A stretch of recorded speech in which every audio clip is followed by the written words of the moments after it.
with Living the Run. Here are your hosts, Ryan Ferran and Paul Tarek. And we are back.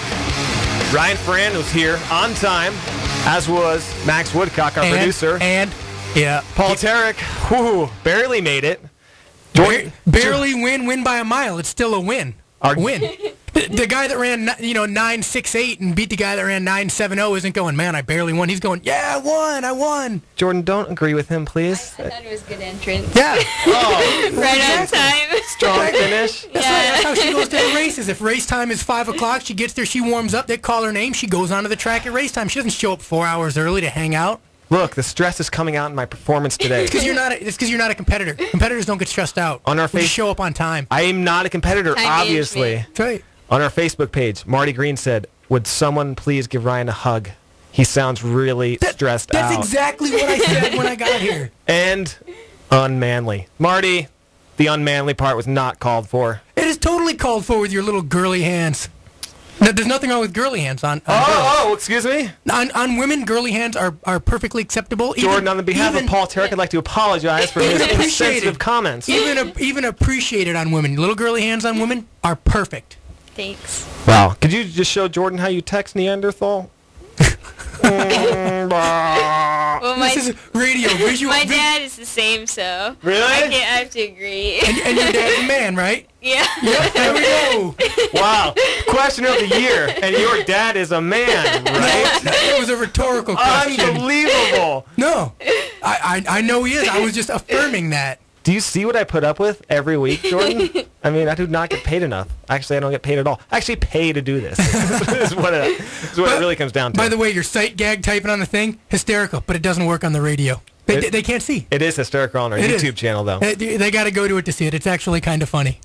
You can watch all of our recent shows on our YouTube channel, by the way. You get your million hits on YouTube for that right there. I think due to my mom and my dad, we're up to like 12 hits on our show on YouTube. So it's really taking off. It's going to top 50 with that performance. All right, let's welcome in somebody who knows how to text message, who knows how to be here on time, and knows a thing or two about living the run. Jordan Hasay, thanks for joining us. We appreciate it. This is actually, you're setting a Living the Run record, your third appearance, right? Yes, yeah, thanks for having me. It's nice to actually be here this time, not up in Oregon.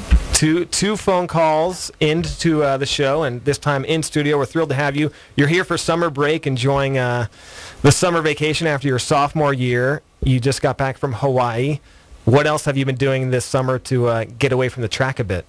Not too much, it's like during the school year I'm just go, track and school and everything, so just kind of just relaxing with my family, hanging out, going to my favorite restaurants here, and just having a good time. Can we we need to interrupt here. I mean, my shirt, I know, Paul, this is radio, as you so astutely point out every time, but you can't do a sight gag on that's like you do a sight gag on the radio. Our YouTube audience is huge. We've had like 4 views last week, so it is enormous.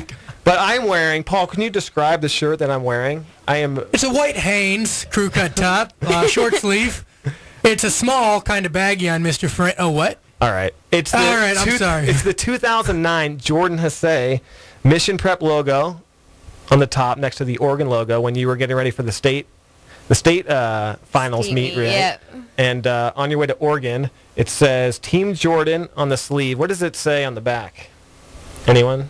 Paul, can you read English yet? I can read English. Run, Jordan, run, and then some other stuff at the bottom. State meet 2009. And then there's a quote from Pre on the front, and our producer, Max, goes, "Who's Pre?" Before we get to that, great quote, to give anything less than your best is to sacrifice the gift.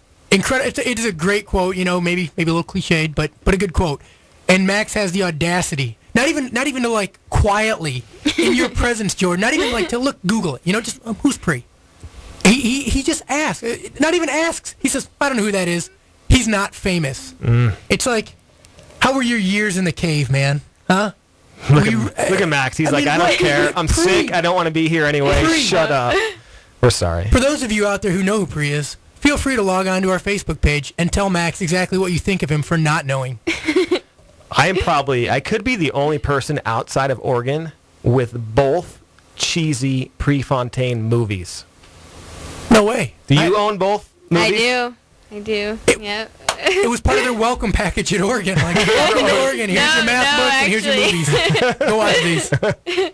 Do you guys like watch them together, like pre-race, pre-movies, or what? Yeah, sometimes. I mean, if you go to Oregon, you pretty much have to own those movies. It's kind of a, Rite of passage. Yeah, rite of passage. But am I the only one outside of Oregon that probably owns both? No, No way, every cross-country runner everywhere owns both. Yeah, Pre is pretty famous. Do you guys have a favorite of the two? Because they were done like a year apart. It's like Paul Blart, Mark Mall Cop, and the other one that came out at the same time. And all these movies. Do you just compare Pre to Paul Blart? No, comparing the fact that two of the identical movies came out within a year of each other, which is kind of odd. Do you have a favorite of the two? We like what's one of them Without Limits, and then what's one's Without Limits, and what is... One I thought was just like the Prefontaine story. Yeah, that's the like one we like. Just yeah. See, I like Without Limits. It's a little bit of a love story in it. Yeah, that one's. Oh, we look at like Softy that over here. It's not as Softy. It's a great movie. You take a girl to it, a little love story action going on, but it's about sports. I mean, everybody wins, except Pre. They're both in the good. end. Okay, so tell us about your sophomore year. How did it go for you? Kind of, what were your goals? Did you meet your goals, and how do you feel coming off of this past season? Yeah, it went really well. Freshman year, I didn't really win that many races. I actually didn't win any, I don't think.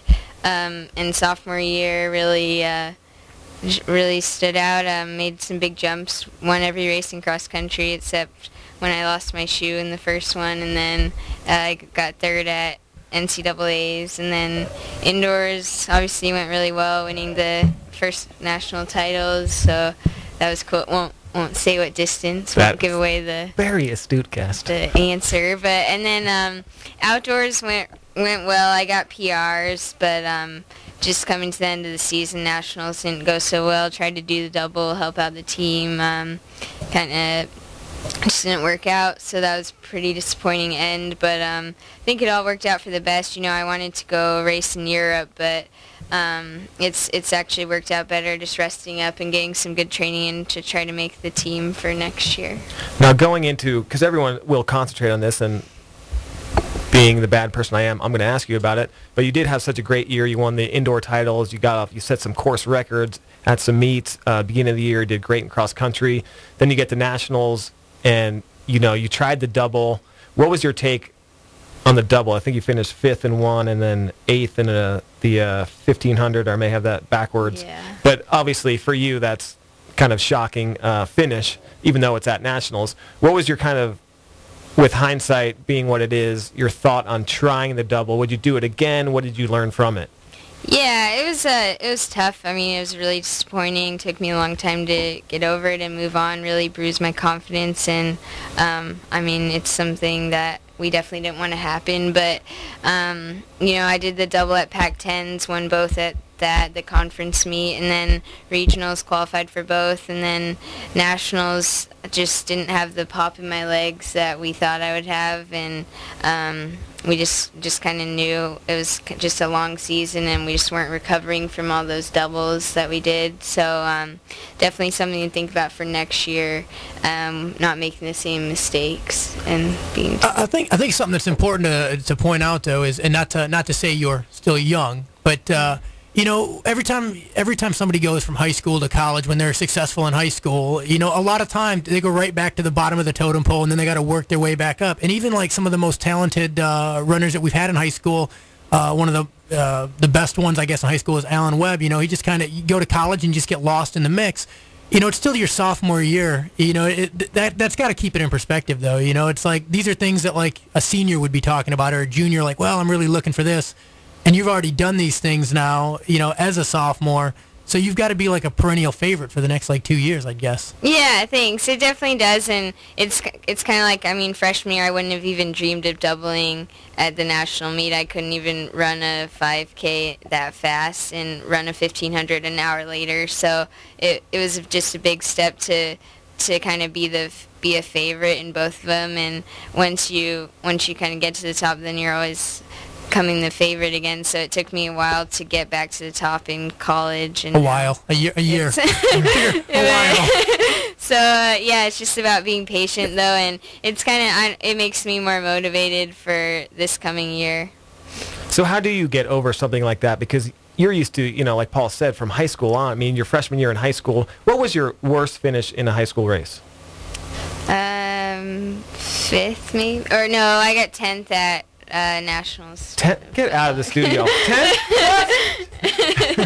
But I mean, you went through, especially your last few years in high school, probably winning pretty much every race you entered. You talked about your freshman year, but then you came back your sophomore year. So for you, this at nationals being such a big race, you always usually win them or, top 3. How did you you said it took a while to get over it, the disappointment in that. How did you kind of get over that? And are you over it yet, or is it going to have to be from confidence in a few more races next year? Yeah, it's definitely a little mixture of both. My teammates and coaches definitely helped, just building me up and just telling me, it's all right. And we try to take a really scientific approach. My coach just looks back at the training logs, and we know what we did wrong, so we know that we can fix it for next time. But it'll definitely take a couple more races again, I think. But then just getting back and just hitting the training again, and that gets me excited for the next couple races. Just kind of looking towards the future. I think in running, and I think Paul would agree, you kind of have to have a short-term memory no matter what happens. Like if you lose, you have to have a really short-term memory, but if you win, then you have to do the same, because you got to keep training hard and prepare for there's always a next meet. So well, and just to put it in perspective for our listeners, though, it's not like you're looking back on your season going, yeah, you know what really messed it up like this. You guys were trying to do something that no collegiate runner has ever done that, correct? Right. No woman has ever won the 1500 5K. Except Sheila Reed did. But up to this point, though. Yeah. Yeah, so you're trying to do something that nobody's ever done. It's not like you had it's not like it's been done in the past and it was an easy formula and there was a mistake on your part or your coach's part.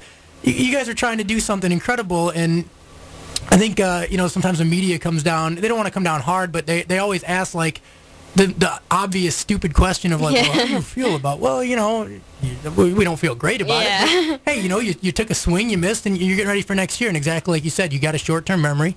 Hey, put it out of your mind, get competing next year. Yeah, the interesting thing was too, after that race, we were talking about it on the show that next week. You were probably the only talking about the expectations. Probably the only 8th place finisher in the history of the NCAA championships to do a live interview on national TV afterwards. God. But I mean, you did it with such class, but no other athlete who finished 8th place that day or probably in any other year in that race or any other race gets interviewed trackside 20 seconds after a disappointing race like that. Well, and to go one step further, just, to boost your ego a little more. Well, it's something we love about the sportsmanship that you have when you're out there is you got somebody who's favored in it, and they might finish second, and they're going to cry and complain, and they're going to walk off with tears in their eyes. They're not going to do the interview because they're just poor sports. They're babies. But, you show a level of maturity that people who've been in the sport for years don't have. Because you're more than willing to say, hey, you know what, this is what's expected of you. You raced, it may not have went the way you wanted to, but all right, no big deal. I'll answer your questions, and then I'm gonna go off and deal with it on my own. But I think that's awesome. I think a lot of people could, professional sports, all of them could take a lesson from that. Yeah, thanks. We're talking to All-American at Oregon, Jordan Hasay, and we were talking about this too last time we talked about it. That's why professional sports now, after games, because like you said, even professional athletes can't handle that. They have a cooling off period where the media can't enter locker rooms until 10-15 minutes after the finish of the game. The doors are locked, no access, because they know right after a disappointing loss that they're going to throw telephones and temper tantrums, and we've seen it. You can't force a grown man to control his anger and his temper, and that's that's what they have, I guess. Apparently, it's just apparently it's okay for you to control your stuff, but you can't expect a professional athlete making millions to. Another reason Jordan Hasay has so many fans on the Central Coast and beyond. All right, we'll continue the conversation. Ask Jordan about next year, a big year, not only her junior season, but it's an Olympic year, London 2012. We'll ask her about that. Plus, our Malahi 4 text trivia contest question is, what 2 distances did Jordan win national championships this year in indoor? What 2 distances? Text 805-242-1280.